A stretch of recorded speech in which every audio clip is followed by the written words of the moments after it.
যারা ভলেন্টিয়ারের দায়িত্বে আছে আপনারা তাদেরকে সুষ্ঠুভাবে বসার সুযোগ করে দেন, এটি আমার অনুরোধ থাকবে।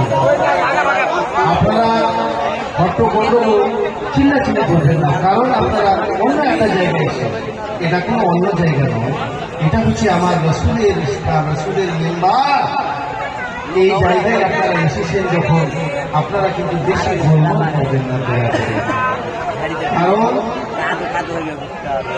এই সভার ঐতিহ্য নষ্ট